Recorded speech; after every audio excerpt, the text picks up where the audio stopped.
Au nom du Père, et du Fils et du Saint-Esprit, ainsi soit-il. Bien chers frères, c'est la coutume dans l'Église chaque année de célébrer la dédicace, la consécration de la cathédrale du diocèse dans lequel on se trouve.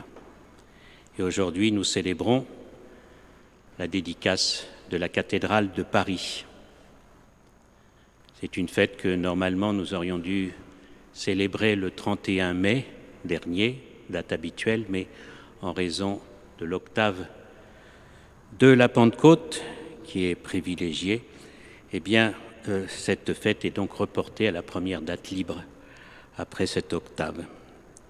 Et donc, nous nous réjouissons aujourd'hui de célébrer ces consécrations des cathédrales, et spécialement de Notre-Dame de Paris, qui est la cathédrale de la capitale de la France. Bien sûr, quand nous pensons à cette cathédrale, nous pensons à Saint-Louis, roi de France, dont une bonne partie de la cathédrale, à qui une bonne partie de la cathédrale doit sa construction. Et vous savez que Saint-Louis est aussi celui qui a permis que nous ayons cette relique insigne de la couronne d'épines que notre Seigneur portait sur la croix lorsqu'il est mort, crucifié pour nos péchés. Et pendant de longs siècles, eh bien, cette cathédrale était comme le reliquaire de cette couronne d'épines qui est la manifestation, le symbole de cette royauté du Christ qui n'est pas de ce monde. Elle a subi de nombreuses vicissitudes, cette cathédrale qui est si chère au cœur des Français. N'oublions pas qu'elle est vraiment le centre de la France, puisque vous savez que toutes les bornes kilométriques de notre pays, eh bien, ont leur point de départ sur le parvis de cette cathédrale, sous le porche de cette cathédrale, toutes les distances. Et quand nous revenons de Lyon, par exemple, et que nous voyons sur l'autoroute ces affichages des kilomètres, 500 et quelques kilomètres jusqu'à Paris, eh bien, ça veut dire tant de kilomètres jusqu'à la cathédrale de Paris. C'est beau de voir ce rayonnement, on pourrait dire, de Notre-Dame, puisque la cathédrale de Paris est consacrée à la Vierge Marie, Notre-Dame, Reine. Oui, beaucoup de vicissitudes au cours des temps, mais bien sûr, les plus grandes, eh bien, ont été vicissitudes de la Révolution française. 1790, on nationalise les biens du clergé et la cathédrale est retirée à l'Église pour appartenir aux biens de la nation. Il y a ensuite la constitution civile du clergé qui fait que, eh bien, on introduit dans le culte de cette cathédrale, eh bien, un clergé, pour le culte de cette cathédrale, un clergé qui est un clergé assermenté, un clergé qui défend les principes révolutionnaires de la République avant d'être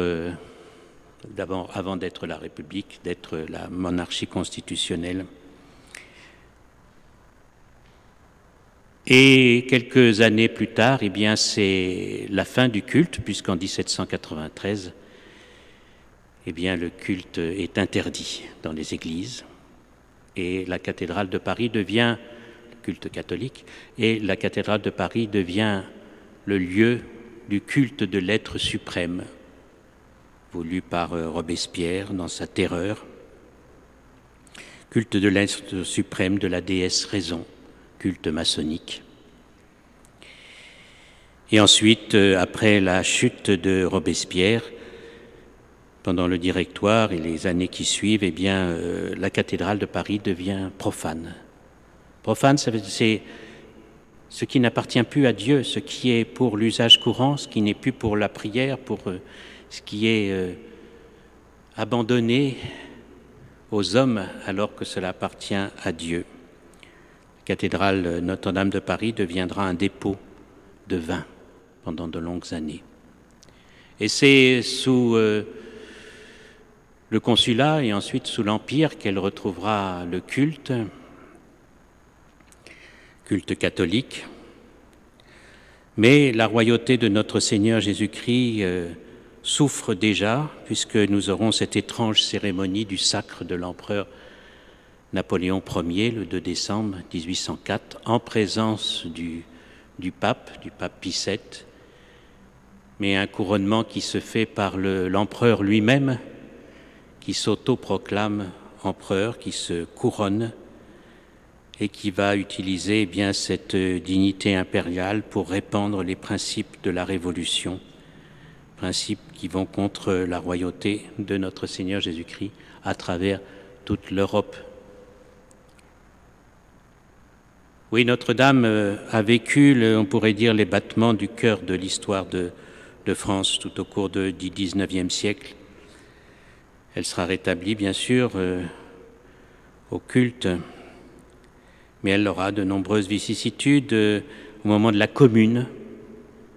1870-71, les insurgés essayeront d'y mettre le feu, n'y arriveront pas totalement. Ils allument les chaises, mais finalement le feu ne prend pas. Et la cathédrale ainsi est préservée.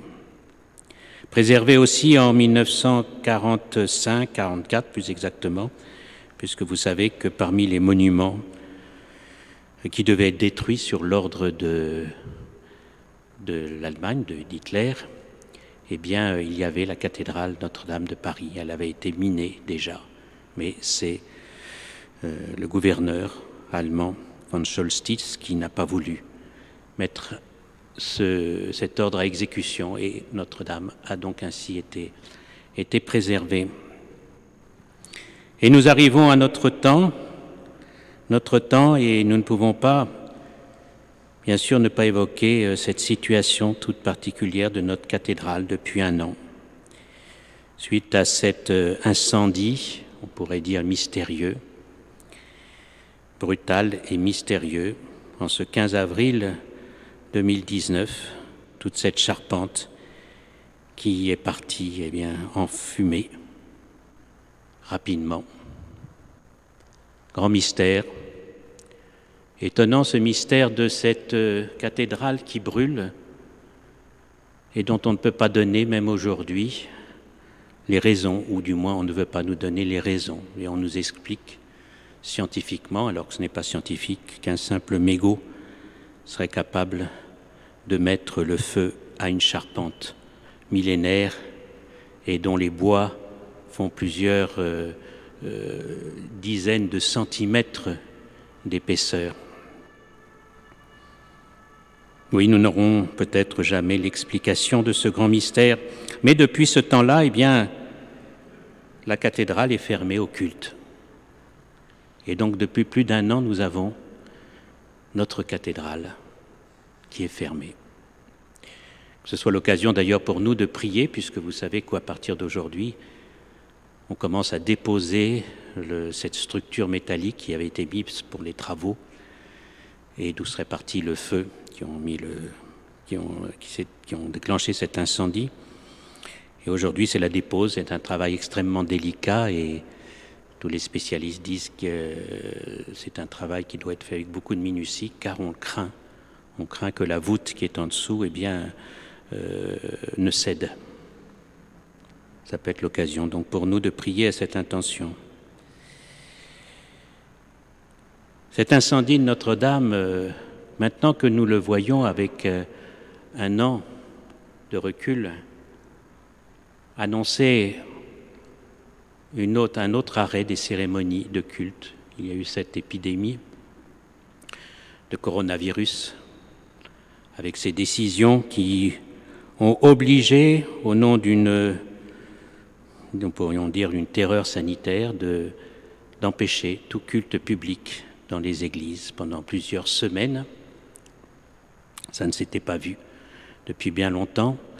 Et tout à fait étonnant, dans tout le monde catholique, pas simplement dans une église, pas simplement dans un pays, dans tous les pays du monde, le culte a cessé.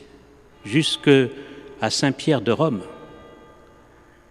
Est-ce qu'on ne peut pas voir justement dans cet incendie de Notre-Dame, il y a un an, comme une annonce de ce qui allait se passer?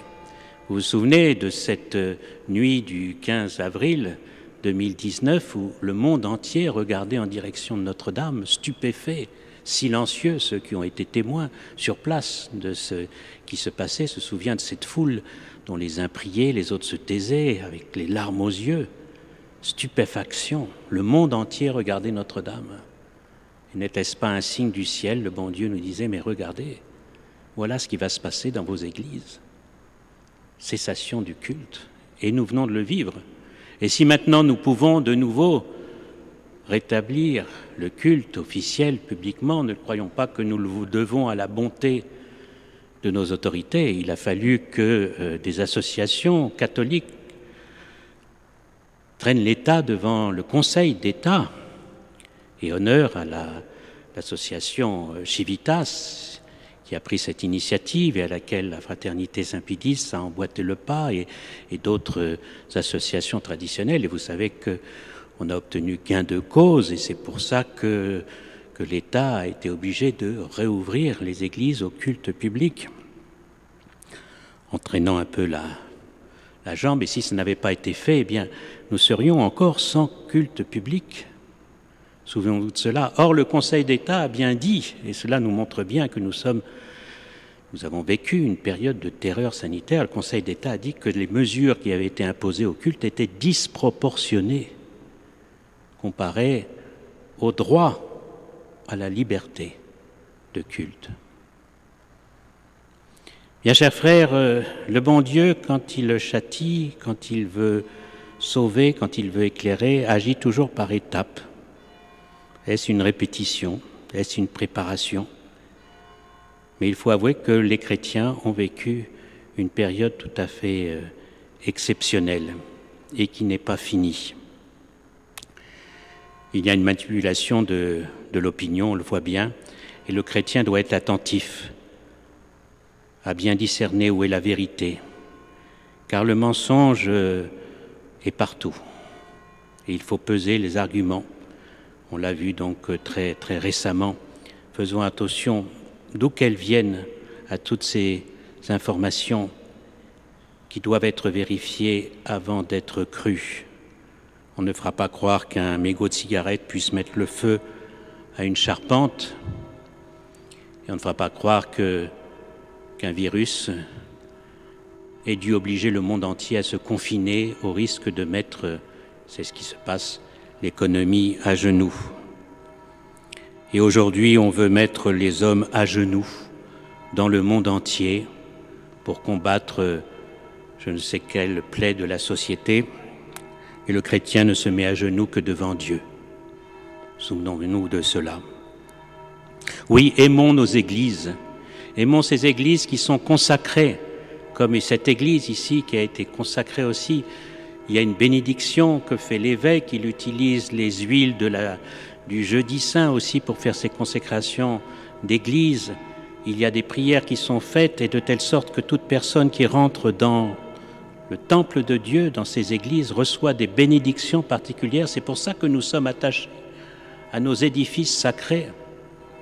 Bien sûr que le chrétien trouvera toujours un endroit pour célébrer le saint sacrifice de la messe, mais nos églises sont des moyens pour avancer vers Dieu, pour nous rattacher à Dieu, et c'est pourquoi nous les aimons et c'est pourquoi nous les défendons. Nous ne pouvons pas être indifférents à tout ce qui ferme les portes des églises au culte de Dieu. Et le démon, plus que personne, sait l'importance de ces églises, les églises qui nous coupent du monde pour nous laisser dans le silence, pour nous permettre de ne penser qu'à Dieu, à honorer Dieu. Bien, chers frères, demandons la grâce justement d'aimer tout ce patrimoine de notre chrétienté.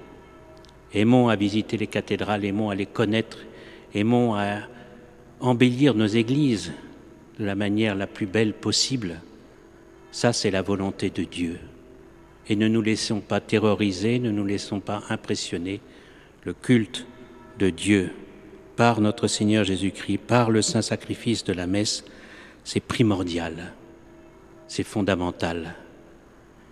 Et même si l'on essaye de, j'allais dire une expression un peu triviale depuis un siècle, de nous rouler dans la farine, eh bien soyons vigilants, soyons très vigilants. Notre Seigneur d'ailleurs, dans l'Évangile, met ses apôtres plusieurs fois en garde, en disant, en parlant des signes de la fin des temps, on vous dira le Messie est ici, on vous dira le Messie est là. Ne le croyez pas, n'écoutez pas. Le Messie, c'est la vérité. Eh bien, faisons attention, bien chers frères. La vérité, nous la recevons par l'Évangile, et l'Évangile nous donne les dons du Saint-Esprit, et les dons du Saint-Esprit nous donnent l'intelligence, la sagesse, les conseils pour discerner le mal du bien, le faux de la vérité. Au nom du Père et du Fils et du Saint-Esprit, ainsi soit-il.